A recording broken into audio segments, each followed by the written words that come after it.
তো গাইস আজকে বানাবো আমি চানা। আর কেমন কি চানা বানাই না বানাই সবটাই তোমাদের সাথে শেয়ার করবো। আর আজকে চানা খেতে চেয়েছে আমার কাছে আমার মা। তো মা খেতে চেয়েছে যখন তো বানাতেই হবে। আর আমি আগে কখনো চানা বানাইনি, এটাই ফার্স্ট টাইম। তো চলো কেমন কি বানাই না বানাই সবটাই তোমাদের সাথে শেয়ার করবো, তোমরা দেখতে থাকি। কাটাকুটি করে চলে এলাম আবার। তো দেখো আমরা এখানে নিয়েছি শসা, পেঁয়াজ, লেবু, চানাচুর, সেদ্ধ ছোলা। আমার মা কাঁচা ছোলা দিয়ে খায়, আর আমি কাঁচা ছোলা খাই না, সেই জন্য আমার সেদ্ধ করে নিয়েছি ছোলাটা। আর এখানে আছে কাঁচা লঙ্কা।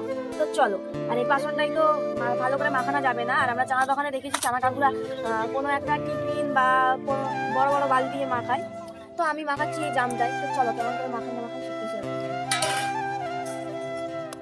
তো প্রথমে নিয়ে দিচ্ছি শসা,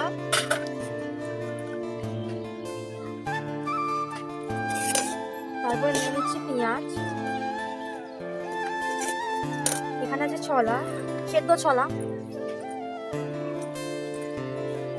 আর আমার মা ভুল করে এখানে নুন দিয়ে দিয়েছে, তো নুনটাও নিয়ে নিচ্ছি।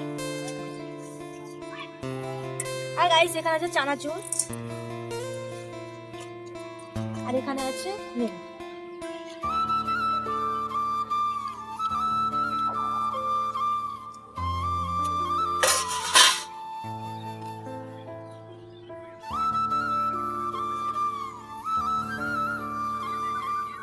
আর গাইস আমার মা ক্যামেরায় আসতে প্রচুর লজ্জা পায়।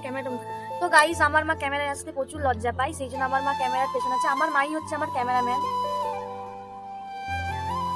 আর গাইস এখানে হচ্ছে সস, এটা আমার ভাই কিনে এনেছিল, 15 টাকা দাম এটা।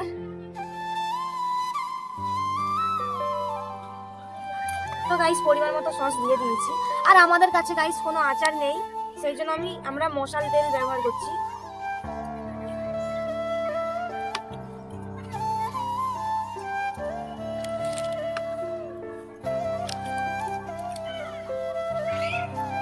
আর গাইস এখানে হচ্ছে চাট মশলা দিয়ে দিচ্ছি।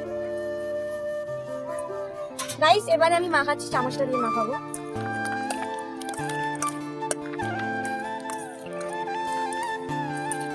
এখন হচ্ছে টেস্ট করার পালা, কেমন হয়েছে।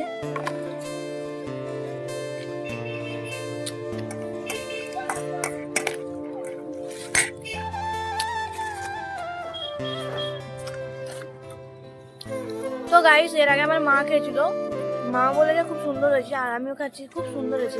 গাইস আমার মা এতটাই লাজুক যে আমার ক্যামেরাতে আসতে চায় না। আমার ইচ্ছা যে আমার মাকে আমি ক্যামেরাতে আনি, কিন্তু সেই দিনটা কি আমার ভাগ্যে আছে জানি না।